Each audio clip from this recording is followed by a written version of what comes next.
This genius girl named Catherine. At the age of just 10 years, she was able to solve the most difficult math problems in elementary school. The principal then called Catherine's parents and told them that she had received a scholarship to go straight to the second grade of junior high school. Not only that, she was also admitted to the best black junior high school. In 1926, racism in America was still very severe. All public facilities are distinguished by the color of their skin, such as toilets, hospitals, schools, and even washbasins where black and white people wash their hands. The principal and teachers were very proud of Catherine's intelligence. They believed that when she grew up, she would be a great person and prove that black people deserve to be treated equally. 35 years later, Catherine is now an adult. That afternoon the car she was driving with her two friends, Dorothy and Mary, broke down. They had to hurry to get to work. They work in the offices of NASA or the United States Space Agency as accountants. In the midst of confusion, suddenly the police came. In those days black people were highly suspicious. They are even forbidden to stop on the road carelessly. If any black people stopped, they would be arrested. Mary then informed him that the three of them worked at NASA and that if they were late, the American rocket could fail to fly. Hearing this explanation, the police were then willing to help them. 3 Negro women are chasing a white. I'm riding the bus.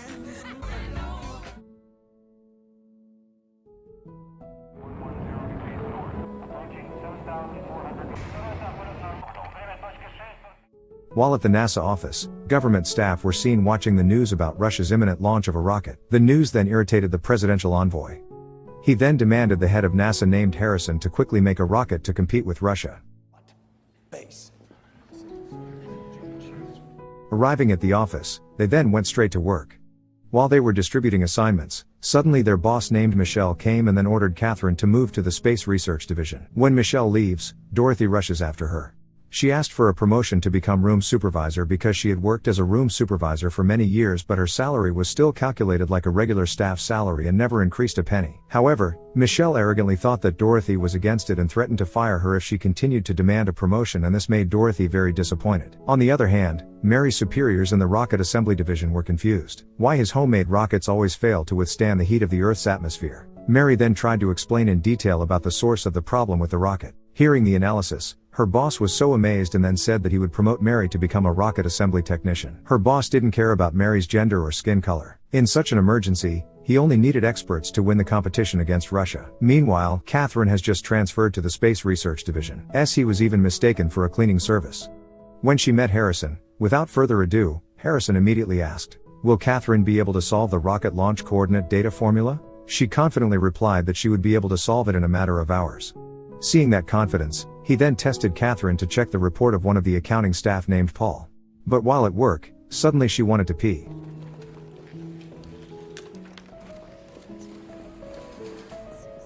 Because there were no black toilets in this division building, she had to run to his former division building, which was 800 meters away.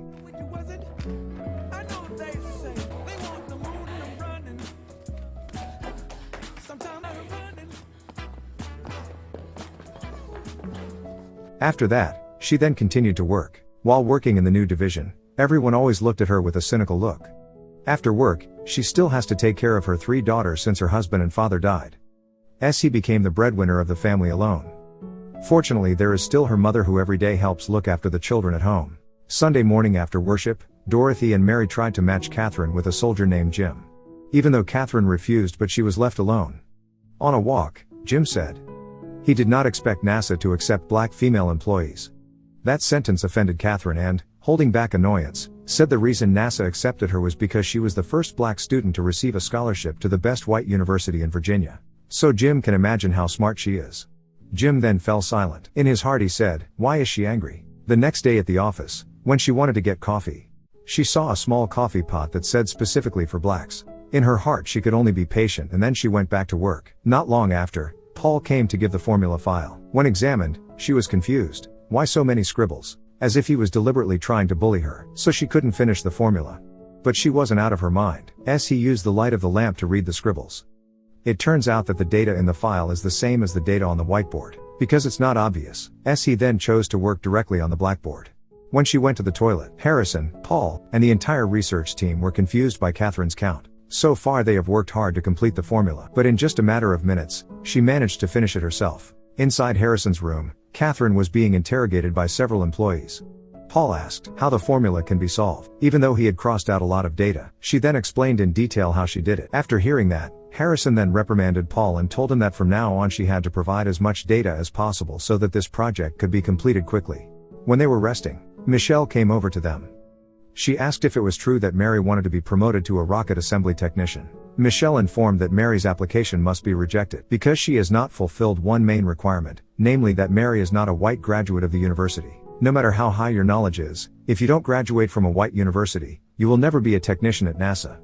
Although hurt, she was silent without being able to do anything. A few days later, at noon Dorothy was seen taking her 2 children to the city library. But while she was choosing a book, she was reprimanded by a woman. The woman shooed her away saying that this library was not a place for black people. After leaving, on the bus she took out a book that was secretly taken from the library. She advised her 2 children when they grow up, if they want to be respected, they must be smart. One night Dorothy threw a party at her house. There Catherine met Jim. At that time Jim tried to apologize if his words at the first meeting hurt her. He then invites Catherine to a romantic dance to make amends. Jim's sincerity made her melt. But in the middle of the dance, suddenly heard radio news that reported that Russia has successfully launched a rocket and managed to explore the planet one full circle. For a moment the atmosphere became silent. Early in the morning at the office, Harrison announced that from this moment on, everyone would have to work overtime until the rocket they built could fly into space successfully. But days later, even though everyone has been working overtime continuously, rocket tests still fail. On the next day, NASA bought a sophisticated machine to calculate the coordinates of a point formula automatically. But unfortunately there is not a single NASA employee who can operate it.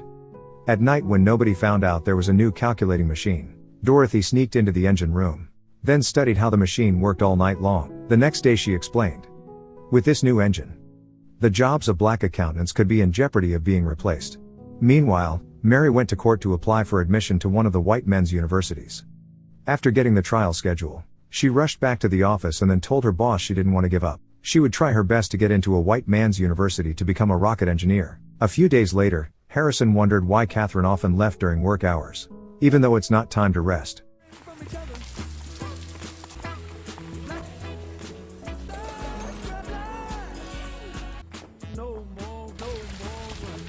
Looked at Catherine's drenched condition.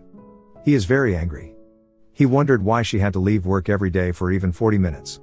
With teary eyes, he let out the anger that she had been holding back for so long. 40 minutes per day she spent just for the sake of the toilet. Black people were not allowed to ride bicycles. So every day she had to go to the old division building for 800 meters in high heels. Because in this building there are no toilets for black people. Harrison must have never known that there was a black coffee pot here.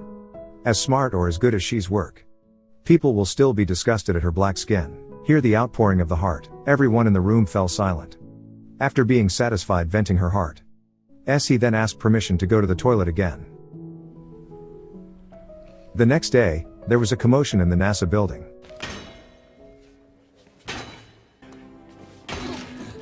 That day Harrison smashed black signage that was posted all over the restrooms in NASA buildings. Before leaving, he said that at NASA our urine is all the same color. Now there are no more white or black toilets. Month after month later, the trial period ended.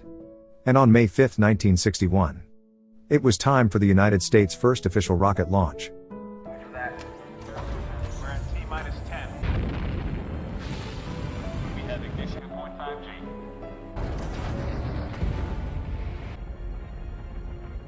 G. Switching manual roll. Rocket successfully flew into space. Americans celebrate the success. The ranks of the creators of the NASA rocket then received an award from President John F. Kennedy. Not satisfied until there, in his speech, President Kennedy said that America will continue to explore space to win the competition against Russia. Day by day Catherine and Jim's relationship became closer. Meal? We ask that you've Done to me. Is that right? Meanwhile in court, Mary was seen trying to convince the judge. She applied for admission to a white man's university in order to become the first female engineer at NASA. Maybe now Mary has not accomplished anything, but she was sure. In the next few years her name will be immortalized as one of the greatest women in the world. And that's when Judge's name will also be recorded as the first judge to give black people the opportunity to study at white people's universities. She's way of negotiating impressed the judge.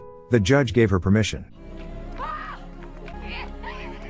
In the office, Catherine asked permission to work on the calculation formula for the project's next rocket launch. Though Paul was against her, But judging from the results of previous work, Harrison decided to trust Catherine.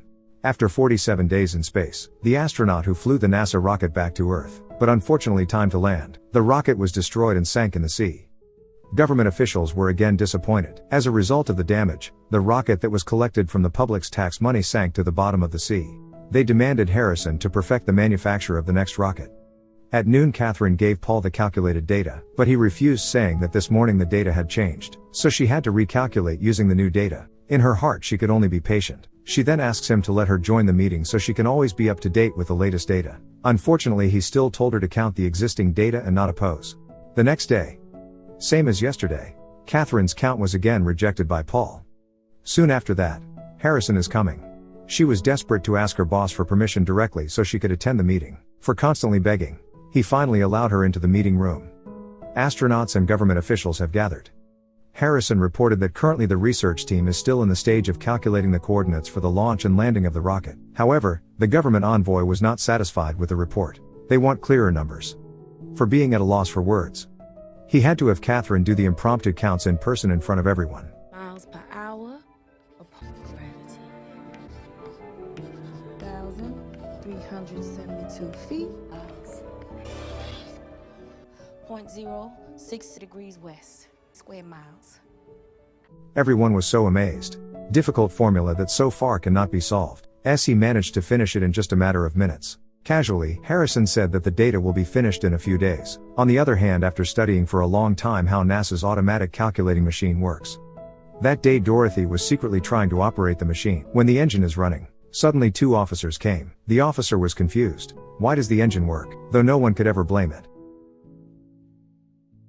The next day Michelle saw Dorothy, then reported that her boss wanted Dorothy to operate the NASA calculator and fire all the other black accountants. It turned out that yesterday's officer reported to her superiors. He answered, if she will accept the position with conditions. All the other black accountants also had to work there with her. Michelle couldn't help but agree. Ladies.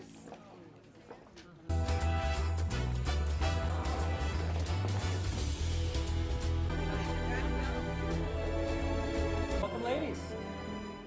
The night of Mary's first day of college. Confused lecturer, why are there black women? She explained that she was legally enrolled in this campus. Because it has a license. Everyone in the class can't do anything. Though alone among the white men, she is still eager to learn. When Catherine came home from work, she is shocked to see the people in the house neatly dressed. They also prepared a special dinner for her. Not long after that, Jim came. He knelt down and proposed to the idol of the heart. There was nothing she could do but cry with joy, and said she was ready. But there are happy moments. There are also sad moments. The next day, Harrison informed that in the near future NASA's automatic calculator will be operational. So from now on the Space Research Division doesn't need Catherine's math skills anymore. He had to return to her old division and join the other black accountants. She could only resign herself to the decision. Before leaving, Harrison's secretary gave her a pearl necklace that all the Research Division employees had jointly made as a keepsake. A few days later, after returning to the old division, Catherine's wedding party was held. On February 20, 1962, America's second rocket launch began and was broadcast on all TV and radio stations. This time the American mission is not just flying into space, but also roaming around orbit just as Russia did. In the operator's room, Harrison asked Paul, why is today's machine count data different from yesterday's machine count data? He then contacted the astronauts to tell them about this data discrepancy. Heard the news. The astronaut asked him to call Catherine right away. The astronaut believed in the black woman because he had seen firsthand how Catherine calculated. If after recalculation later she said the coordinates were accurate, then he will continue the mission. But if wrong, then the mission is aborted. He then ordered one of his staff to hurry to find Catherine. While running towards the division building, the accountant, Catherine's former co-worker, finally felt the exhaustion of running the 800 meters that Catherine used to feel every day just to go to the toilet. At the same time, astronauts are also on their way to the rocket. When it arrived, Harrison's staff immediately handed over the coordinates, then pleaded with Catherine to calculate everything as quickly as possible against the clock. To a safe and secure condition. Not yet. We are being told the launch and recovery coordinates on NASA's behalf. But let us say without reservation. Still a go. Yes, sir. So crucial to a safe and secure. That's it. Finished counting, she immediately ran to the operator's station.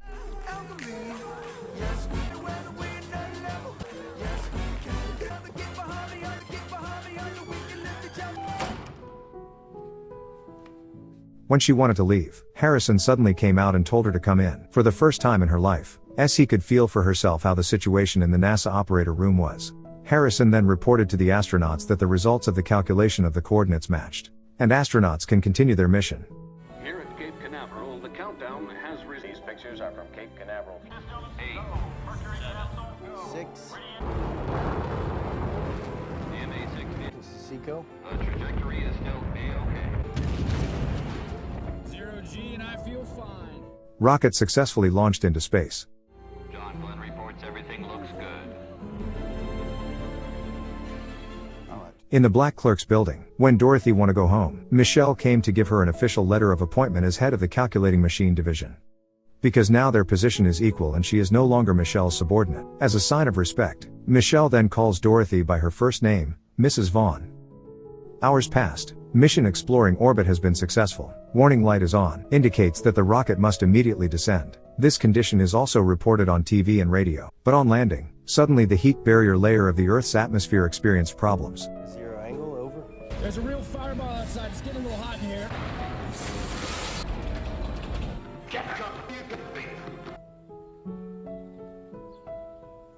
Friendship 7, do you copy? Over. Friendship 7, do you copy? Over. Friend. Loud and clear, Capcom. Astronauts managed to land safely to Earth. The rocket remained intact with no major damage. And the landing was exactly at the coordinates that Catherine had calculated. Heard the happy news. All Americans cheered, while others are celebrating their success. Harrison walked over to Catherine, then say good job. Before leaving, while joking, he asked, can we fly to the moon? She confidently answered, We're already there, sir. I could be wrapped around your arms instead of being lonely. We could be gazing at the stars, but now it feels just like I wandered off into a room and closed the door behind me. I never gave the key to you, even though I wanted to. I should be trying something new, but now my body's aching. I'm tired of dwelling in the dark, it's just that my heart can't take it. I didn't know what it would cost me when I let you go.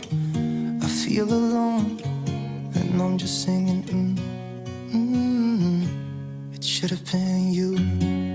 Another time, another place, I just know. It could have been you. What a crime and what a shame to let go. Sometimes I just don't know what to do. It should have been you.